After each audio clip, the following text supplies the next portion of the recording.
Hello and welcome back to Bad Moms in Business, the podcast. My name is Bridgette Robertson. I'm Amanda Sharp. I'm Danielle Monahan. So we are so excited to be back this week. I have to tell you that the podcast is something, it's like the highlight of my week. I don't know if you guys feel that. So true. It is something I look forward to every single week. I love it. She's rock, paper, scissoring about it. She's like, it's my favorite. I always lose at that. Always. I don't know, whatever. No, it is one of my favorites as well. And it's a non-negotiable on my calendar. Short of me puking my guts out and not being able to crawl to a computer screen, I'm going to show up. Same. Yeah. Yeah. I mean, it's been, I think, especially for you guys, because you guys do so much of the technical stuff. I feel like I'm just the talent here. I just show up. Listen, we can't carry that kind of humorous, I don't know, personality, whatever. I screwed that up, but you get it. Like, I don't have an ounce of that Bridgette. One, you know, I can't be funny like that. My brain just doesn't. I'll tell you in a week something that would be funny, but I can't tell you right now what would have been funny. You know, that's how I work. Well, I just want to give credit where it's due, because I think as fun as this is, it's also a ton of work. Yes. But it's a lot more work on your plates than it is mine. So, A, I'm sorry. And B, thank you so much. And C, if you are a listener or a watcher of this program and you enjoy it, you have Amanda and Danielle to thank. And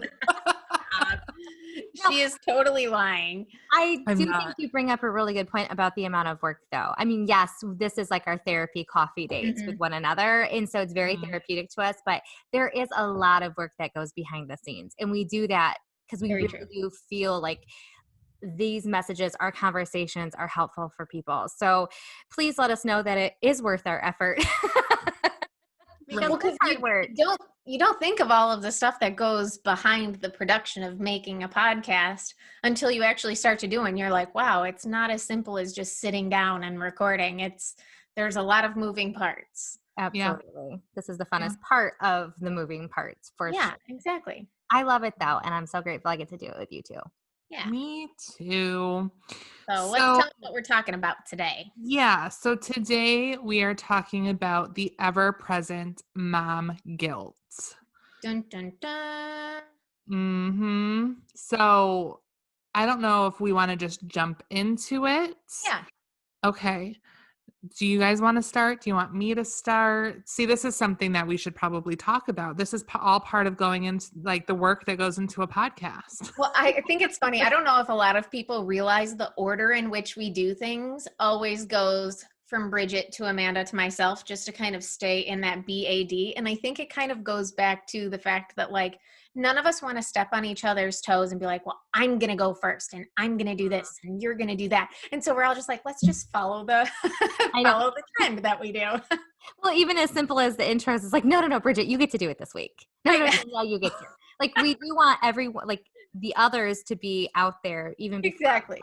So it's super fun. I love it. I think let's just start with the order that we always usually agree to. Bridgette, go! You're it. Okay. So I know that I've touched on this a couple times, I think. But my biggest source right now, the most obvious source of mom guilt for me is having my kids home and not face-to-face learning. I originally had put them into a situation that I thought was going to benefit all of us. And I'm so thankful that we had that opportunity. I'm so thankful that I had a couple of months with them in a situation where they were getting socialization while also doing school. Yeah. But it was not beneficial especially to Aaron. He really, really struggled with it. And once we finally decided to put them back face to face, our district closed.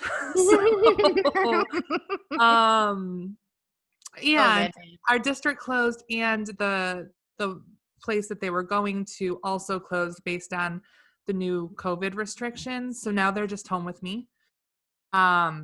And I wish I would have at least had them face to face for a little while the beginning of the year, because it's been really, really hard for Aaron, I think. And so I feel a lot of guilt because I feel like I made the decision that I thought was best for them. But if I'm being completely honest, I made it because it was best for me, because I knew it would give me freedom. Which, So, I mean, that sucks. that's the truth of the matter. But also, I don't really consider that being selfish, because when you're able to do the things that you are able to do freely, then you are making money, you are bringing home food for your family, you are, less stressed and stuff. So, I mean, really, it's better for everybody in the end. Yeah, you're right. You're right. And It I just like sucks that you're probably, in this situation. It just sucks. yeah, yeah, it's awful. It's the worst. And I think it's so important that you throw this out there as one of your mom guilts, because I know, I mean, how many of our viewers are going through the exact same thing as you, and they base decisions on what's best for their kids, but also what worked best for the family. Yeah. It's the same situation. So I'm glad that you brought that up, because I think a lot of people are gonna like truly feel that in their being, because you were trying to do what was best for the kids too, though. Mm-hmm.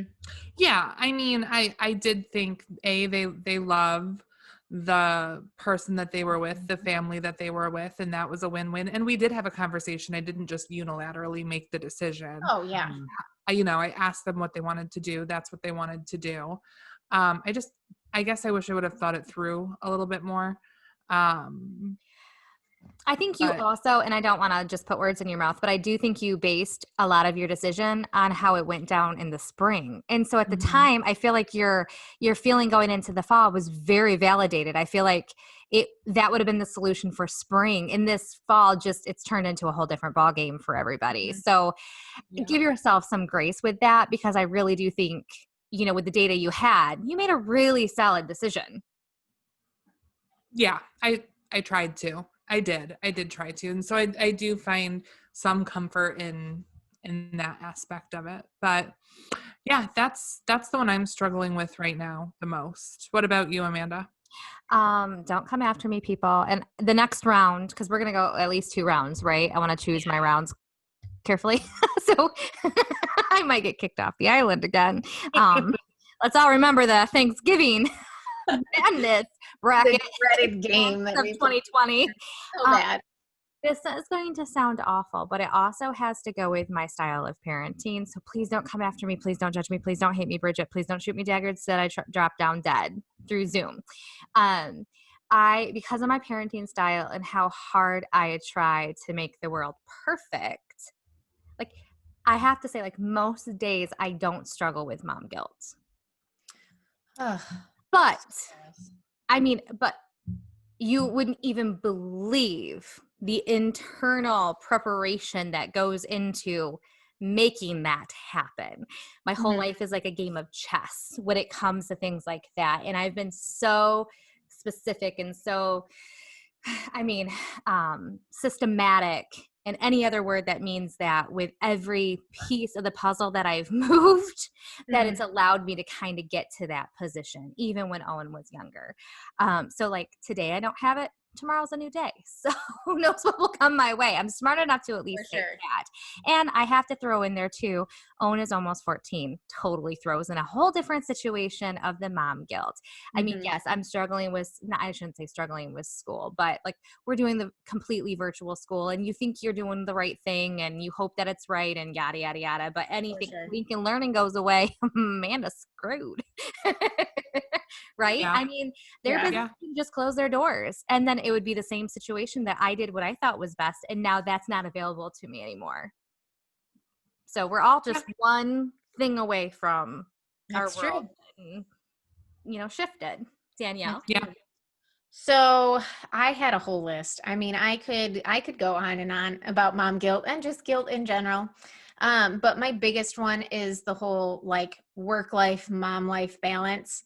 I feel like before I had Watson, for those of you that don't know, I have a 19-month-old. Before I had him, I am a workaholic. I will, I would, have everybody believe that because it's so true. That is who I am.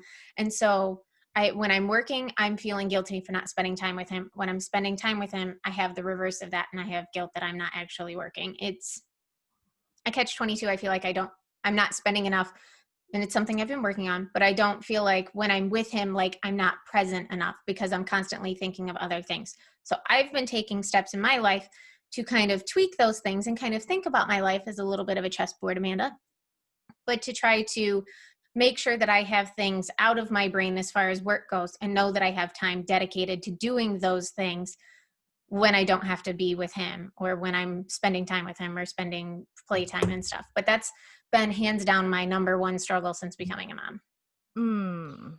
I'd like to add, just for anyone listening and for you, Danielle, I feel like, and Amanda, you touched on it a little bit, the older they get, the less opportunity maybe there is for guilt. But when you have a newborn and a toddler, Yes. am I going to breast or bottle feed? Am I going to swaddle or not swaddle? Am I pacifier, no pacifier? Sleep with us, sleep in a crib? Like, it is endless. It is. It really doesn't matter what choice you make. 50% of the population is going to think you're wrong.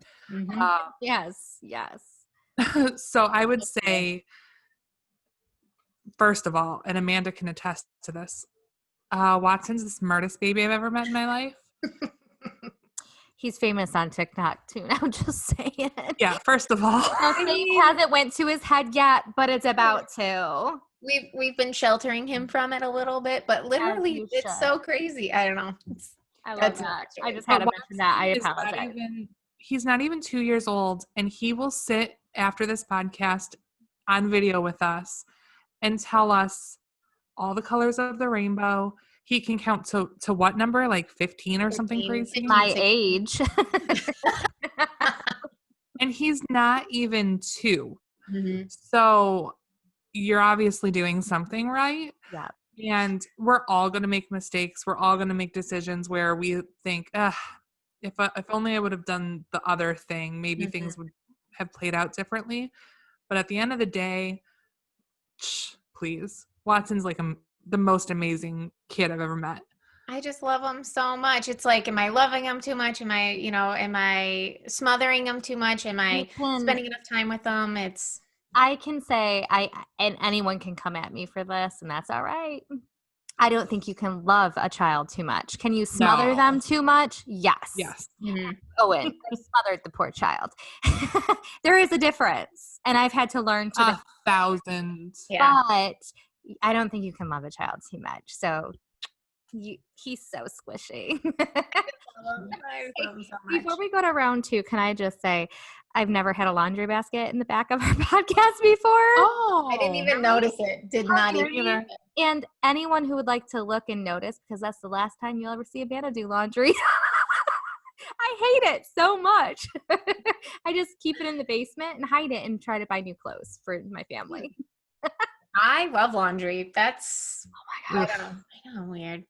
I know. If it wasn't COVID, I'd be bartering services with you right now. I'd be like, can you come and bring Watson and I'll play with him and you can do my laundry?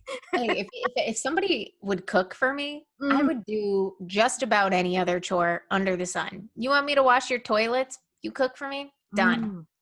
Gotta agree. I'm sorry to take us off. I just noticed that and I was like, oh, how tacky. Didn't even notice. It's fine. Bridgette, round 2 of mom guilt. Dun, dun, dun. So honestly, this one is super embarrassing. Is not even the right word for it. I can't think of what the word would be. Yeah. I'm intrigued now. I know. I'm like,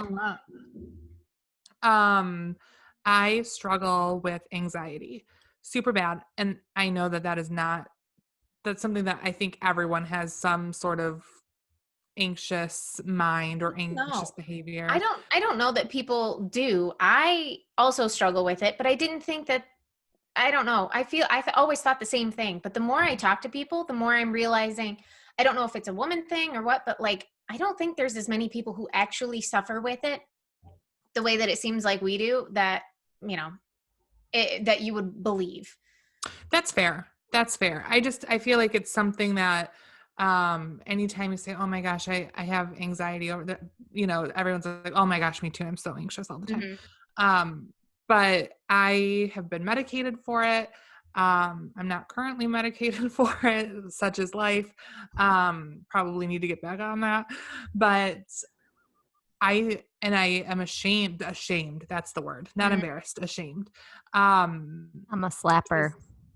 a lot of the time, I'm not ashamed that I have Oh, anxiety, okay. um, at all, because I think it's important to talk about it. Yes. Um, but what I am ashamed of is the way it manifests itself. Mm. So, like when the kids were little and I would hear one of them like fall out of a chair, or like they would fall down and they would cry. My anxiety manifests as anger, and it's just my immediate gut reaction is to turn around and because I'm just so nervous and scared. I don't know. I can't explain it well.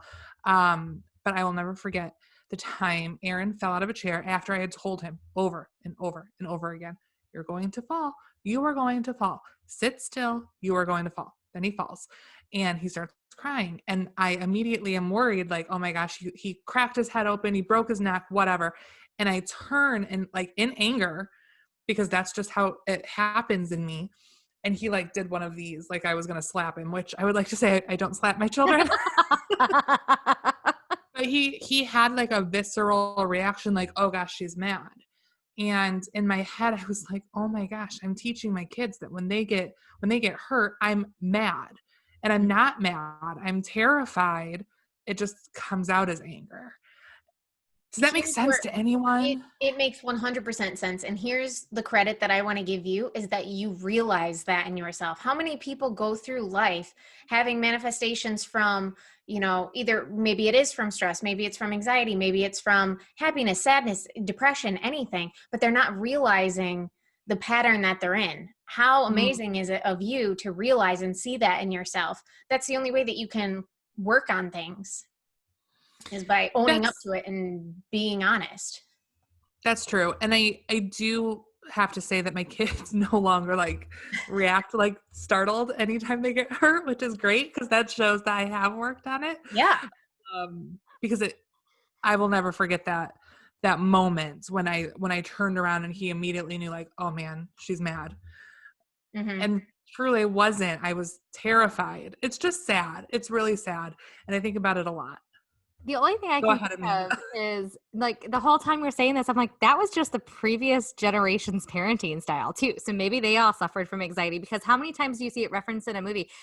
You gonna do that again next time? Next time you're gonna listen to me. There's like zero react. Like it was almost like a mean response to somebody's injury. I mean, you see that all of the time. That's So go interesting. easy on yourself, And because I'm almost positive, because my dad had mental health issues. He suffered with debilitating anxiety and depression. And I we've talked about my childhood. We don't need to do it anymore, but I am almost positive that his manifested the same way. And so that's why I had so many issues with him, is because I am him. Mm. And I have worked really hard to not be that, but it's Wow. still there, and I can still feel it in myself sometimes. I'm like short and I'm snappy, and snappy is not the right word. Snippy, sassy. sassy, snippy. I think that's, what's really interesting is I saw a TikTok. Oh, here we Amanda, go. your TikTok. Woo! You know what? Here we go. I saw it after this happened because I've stressed many times Owen's worst subject is math. So if we skip any subject for the day, it's going to be math, because we know the good days to do math, the bad days to do math. The way we do school, we can do 10 lessons on a Sunday in math. So we have that flexibility. There was one day though that I wasn't in the mood to do math, and I was very short with him, and I just was not like my normal self. And I finally was like, stop, like we just have to stop. And I was not very nice about it. And so I honestly, like I could assess that in like an hour later, I went upstairs and I said, Owen, I was not in the mood to do math. And so we should have not even done it. I'm so sorry I was that Mhm. short with you about it.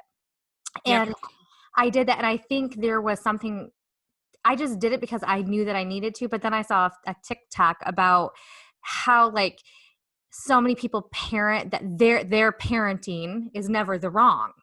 It's Mhm. their bad mood is acceptable. Their say is the say. Where at the end of the day, sometimes it is the wrong thing though. For sure. And I Yes. really love that I saw that because that put into words what I had felt that day and did. Because that was unfair to Owen. Like I just wasn't in the mood to do math. And so here I'm so receptive to his moods and I make his world kind of perfect. And I didn't even assess mine if I was in the mood that day. And so moving forward, I'm going, no, I'm going to give myself the grace that if I'm not in the mood to do that, it's going to not get done and we'll do it on a better day. That's okay. Mm-hmm. And that is one of the things that I have learned to do, and I've been doing it for several years now, is apologizing when I know that I have done something that is Yes. not okay. And again, I'm not out beating my children or screaming at No, them, no. but if I have said something out of anger or reacted out of anger because I'm anxious, because I'm nervous, um, always, most of the time, We're not I perfect. yeah, right. That's why I don't want to say always, but the majority of the time I go back and I say, you know what? I was in a really bad mood. I was really nervous about whatever that was. That really scared me. I should not have reacted that way. And I'm really sorry. And Love it's that. always received well. Mhm. But at the same time, how many times can you apologize for the same thing over and over and over again before you need to just, like fix yourself? Well, So, it's something that everybody needs to work on, you know. Can yeah. I go off on one quick side note because of Of something that you course. said, Bridget, Yeah. was you didn't want to say always. You guys can't see it, but I have a wipe off board like right there on my wall. And I have a quote wrote down on there that my husband told me about. I can't remember who said it, but it said, limit your always and your nevers. And I Mm. love that. Isn't that so great? Like Yeah. we're not perfect. I'm never going to say that I'm never going to do something. I'm not going to say that I always do something. We're not perfect human beings. Yeah. Absolutely. Like I always try to be a perfect mom, but I can't. Perfection is not real. No, it's not. Mm-mm. But I Yeah. strive for it very Of hard course. in I every think aspect of striving my is healthy. Virgo. Leo, I don't know what that means. I feel like I kind of like went on a tangent off of your tangent, so I feel like Danielle, it's your turn. Oh, I okay. don't mean So to my throw you, second one, but go ahead. I have a little list down here because I didn't want to say anything that anybody else said, but my next big one is meals. I know we've talked about this at length before, so I won't get into it, but it's like, am I feeding my child enough? Is he eating enough vegetables? Is he eating enough fruits? Like, all of that stuff. And he's a we it's a cycle. Some Mhm. days he eats fantastic and he'll eat anything I put in front of him, and some days he wants Mhm. nothing but crackers. And so I struggle with knowing and trusting myself that like he's getting enough food. It's fine. If you eat pizza twice in a week, it's not the end of the world. It'll be fine. We're busy people. And like I said, I'm looking for a cook. So if anybody wants to cook us food, I'll clean your toilets. Yeah. Listen, Erin is the pickiest eater in the entire world, and it has been such a struggle. And I have relieved myself of that guilt because there have been so many times where I have sat at Thanksgiving dinner or Christmas dinner or some important event, and Erin will not eat what is in front of him. And in my head, I'm like, all of these people are looking at me like I'm the Mm, worst mom in the world because I'm going to let him eat peanut butter and jelly while everyone else is eating whatever. And at the end of the day, he's not a serial killer. nope. He's not. Pray for that. You know what I mean, though? Like, he's sitting down, he's eating, he's with the family, he's engaged, but he's eating a peanut butter and jelly sandwich. And I have got to let go of this because I have tried everything with him, everything, and nothing works. And can I ask Bridget, and I think I know your answer, but was this easier to let go the older he got? Because obviously he can understand consequences. Yeah. It Yeah, because does get easier. it does, because it's so weird because when he was a baby, he would eat anything I put in front of him, Mm. anything. And then I am not kidding. He woke up on his second birthday and he was like, "What's that?" "Oh, I don't eat that." "Oh, me? Oh, I don't eat that." I'm like, but you ate it yesterday. I don't eat that anymore. I Aaron don't do is that. the sweetest He is so sweet. soul too. So that just cracks me up that he has an independent mind about the food that he likes. And I appreciate that though, because look at Danielle. She's our little picky eater over there. Oh yeah. And so Yeah. I think it's exciting when they can start expressing what they like and what they don't like. Mhm. I think it's It's fun. exciting. It's exciting except when it's 5 things and that's all he wants to eat are those 5 things. It's like, This is my but fear. it's I'm not gonna lie to you. It is hard. And I think the hardest part is the judgment from other people because it is so there.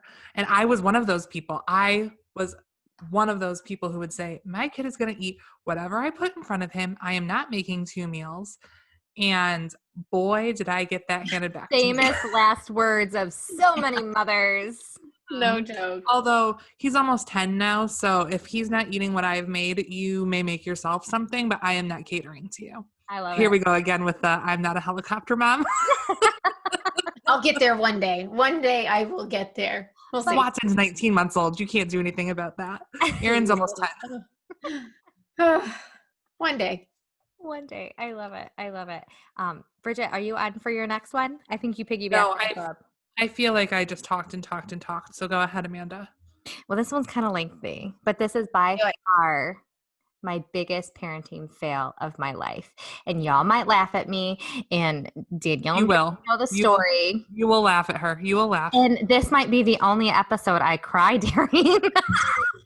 Stop.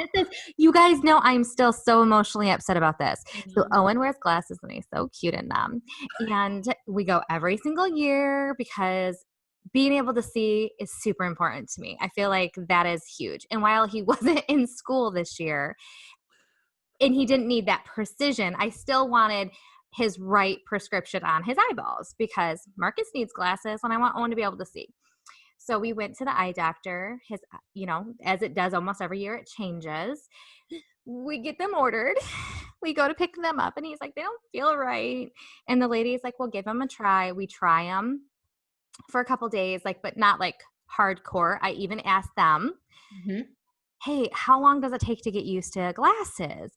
And Bridgette even said, my last pair, it took a long time for me to get used to because it was such a different prescription or whatnot. Yes. So I'm like, okay. So I finally take them. I called because I actually get a bill that shouldn't have been a bill. And so why I'm calling to fix that, I'm like, listen, his glasses, he's just not wearing them. He says they don't feel right.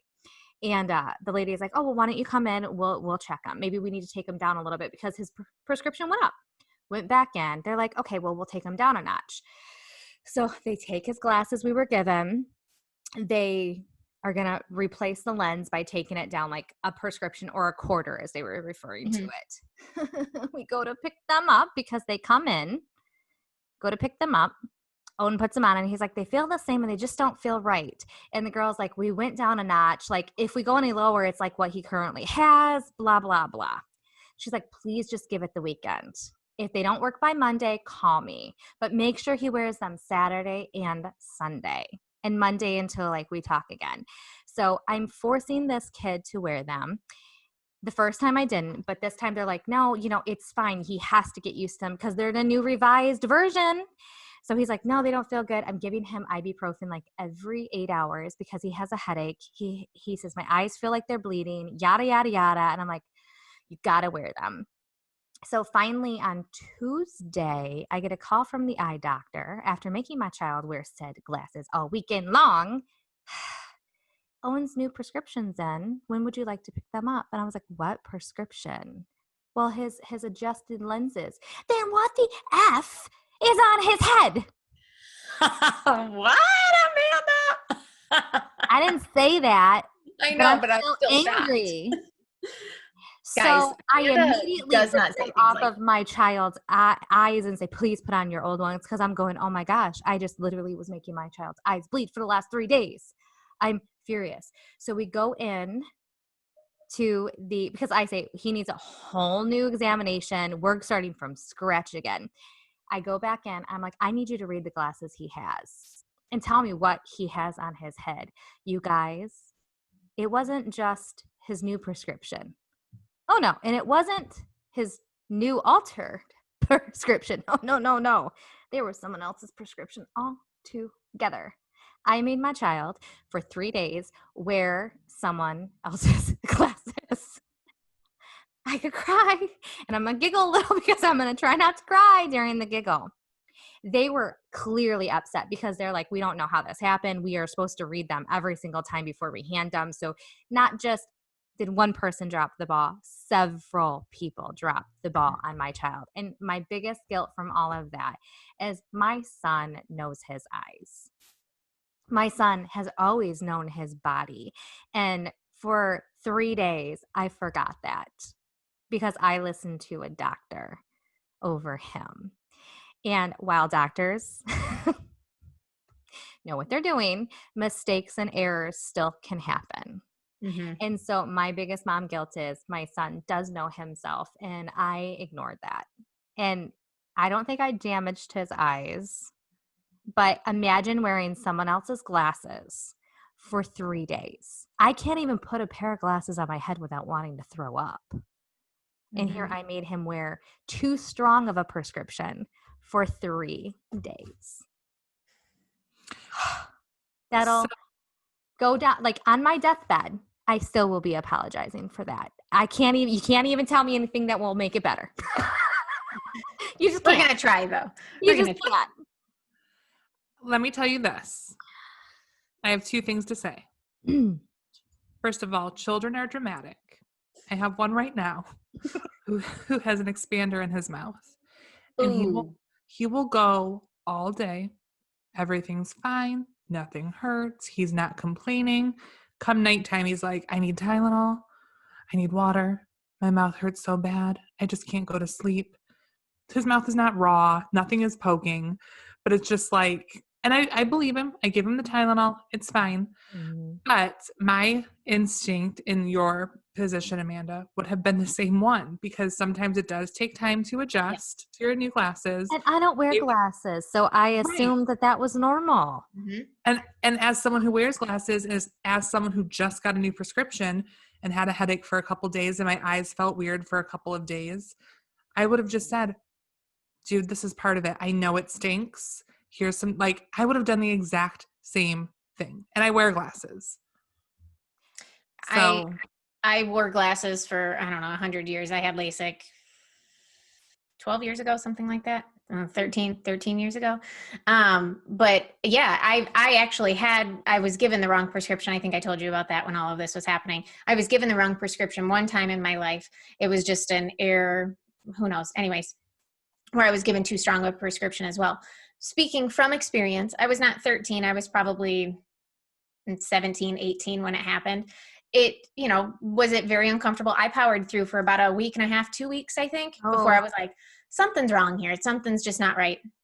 And that's when I went back in. But I recovered. My eyes did not get worse from it, and I was completely fine. I mean, obviously, there's a difference between having a wrong prescription, having somebody else's prescription. You don't know really what the difference was in those prescriptions. So there's varying degrees to everything. So take it with a grain of salt. But for sure, you did what you thought was the best because you were being told by medical professionals that this is what you were supposed to do. You cannot take the blame for that. And it made me go, oh my gosh. Anytime I've given him a prescription, I've trusted what's in that bottle is 100%. What is correct. Mm-hmm. So even though I'm trying to give myself grace on that, at the end of the day, Owen isn't dramatic. He really, I should. He's your child. Let's get serious. But come on. He's so not me though when it comes to that kind of stuff though. Like he's very put together and he's non-reactive to things. Mm-hmm. So even though he's my son, he really is. He's so cute. But he just, at a young age, he knew what to put in his body and what not to. If he would have gotten the flu at 2, he would have known what didn't sound right, what did sound right. And the what sounded right was always what would be medically acceptable to treat somebody who was sick. He has a very interesting, monitor of his body. So I should have known. So never again. I'm going to have 2 people read every pair of glasses that he gets before I put them on his head. Well, that's all you can do. You've learned. New level of helicopter mom coming at you now. Amanda 4.0. Not just 2.0, 4.0. Oh man. But again, on my deathbed, tell Owen I'm sorry about the glasses of 2020. But such is this year, you know? Yeah. We've all been given the wrong prescription this year. No kidding. No No kidding. That's a really good, accurate statement of 2020. You know what's going to be so interesting is looking back at the Facebook memories, like in 5 years, and seeing like our mind frames, what we were doing, what we were thinking, what we looked like, just throughout this year. And that's one thing I'm super grateful for Facebook is that those memories are constantly in your face, and it makes me take like a walk down memory lane. It always makes me smile. I know, me too. But I don't know if 2020 will make me smile. You know what? I think it will make us smile. It will remind us that hopefully we're in a better place and a better year. For sure. Danielle, did you want to throw in a third mom guilt? I could throw in like 90, so I'll probably just stop here. So I guess we should ask our viewers, are you a Bridgette level mom guilter? Mm-hmm. What does that even mean? What does that mean? That you, I don't know that you have, like, I think you have unique mom guilt. But like you're not guilty about like the food, you know what I'm saying? Like I feel I like used to be. You've overcome. Yeah. I much. think Like, you're a reasonable mom guilt person. Like you don't put everything on the mom guilt plate. I think you can decipher it really well. I need to be more like that. I'll teach you. I'm just kidding. So for $5.99, Bridgette's going to release her course on mom guilt. It's called consist of Bridgette, don't make me slap you. That's such a good one. I love that so much. That's all that'll be in it. It'll be like that daily affirmation. Is that the right word? Affirmation? Yeah. Affirmation. Okay. Yeah. People who don't know that story are like, what? What's happening? That's too good though. But I'm pretty sure the "Don't Make Me Slap You" originated from the glasses story, didn't it? Pretty positive. You know what? Oh my gosh, it all just came full circle, guys. Yes, because okay, gather around. Before this podcast started, we had conversations like this. We would be talking about this kind of stuff, and Amanda comes in and she's like, the whole thing. You're not going to believe it. I'm going to cry. I'm the worst. My child will never see again. Like this whole thing. And I'm listening to this story and I'm listening. And finally I was like, you need to stop it. Do not make me slap you. And ever since then, do not make me slap you has become my mantra. Like our motto as a whole. And it just really is a good reminder though. It slaps us out of we're so focused on.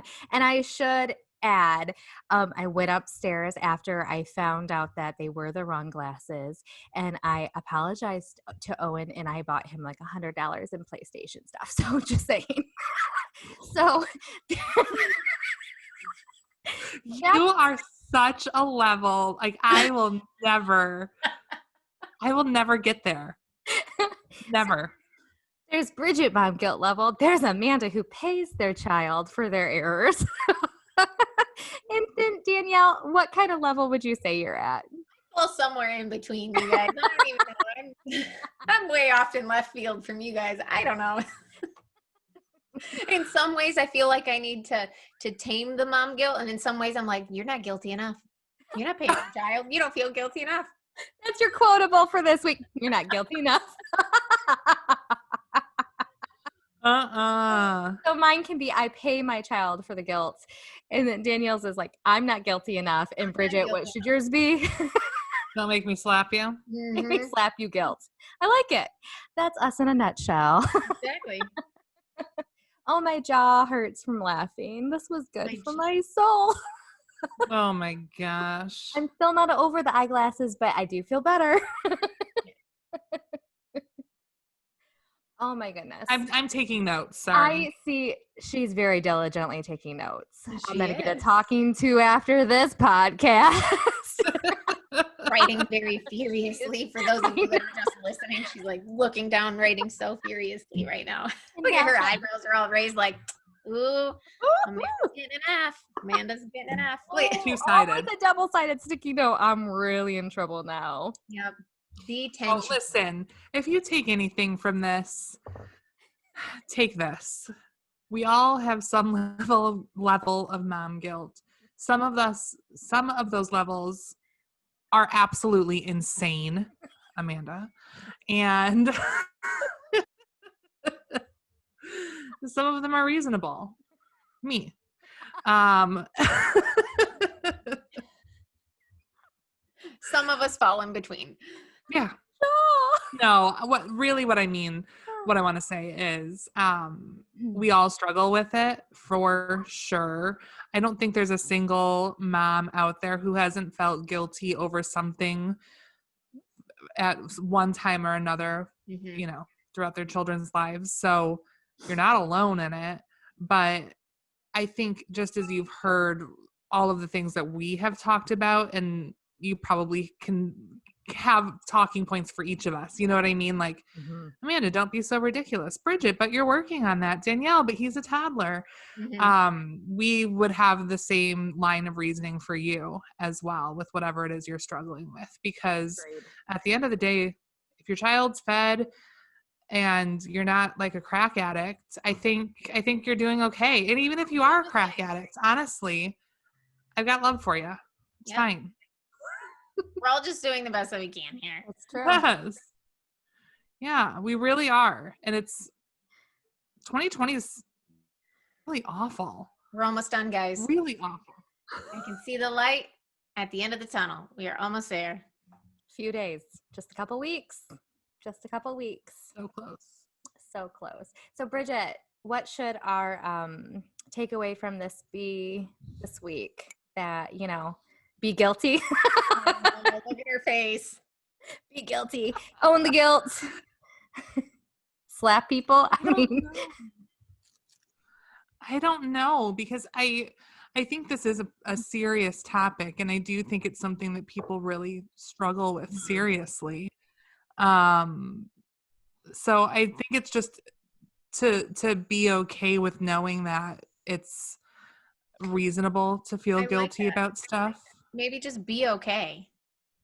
It's reasonable, and it's something we all come up against for sure. I like it. And remember to be kind to yourself. That's taking one from a couple weeks ago. But be kind to yourself about the guilt, because what seems huge to you might be a laughable moment as they're laughing at me to others.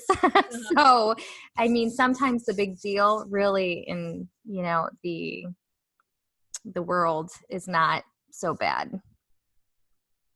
No, and these are all just such small moments in the grand scheme of things. I don't know.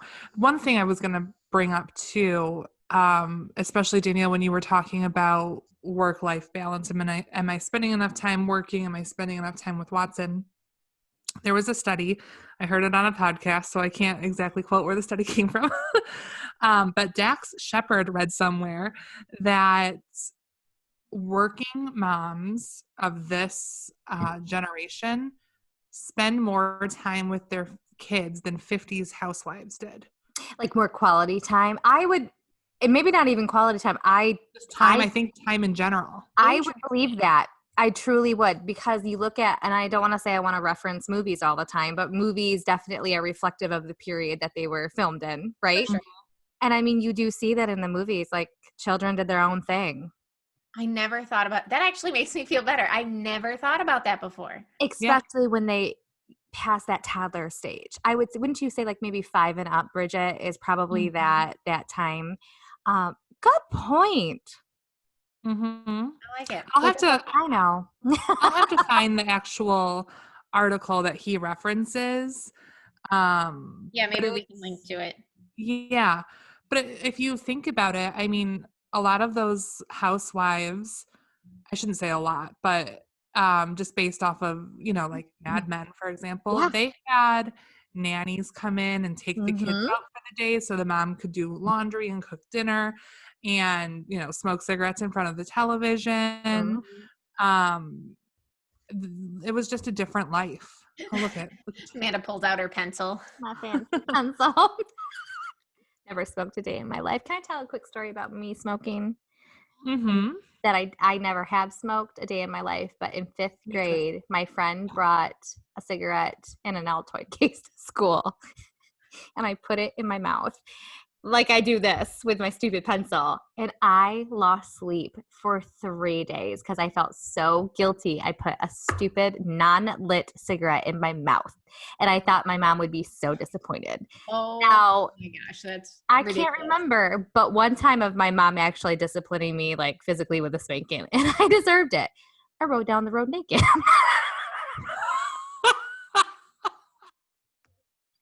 I'm sorry. That's a whole different podcast. I was very young, just saying. But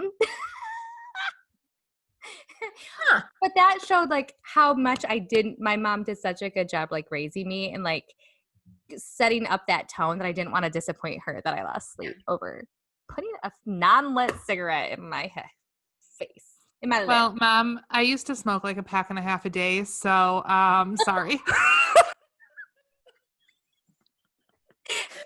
Anyone who's made it to the end of this podcast is hearing a whole lot of stuff. Yeah. So I also have never smoked a cigarette a day in my life because my mom always said if she found out, she would make me eat an entire pack, and I was terrified. Honestly, Sorry, you Mom. guys, it's worth it. It is worth it. I just want to say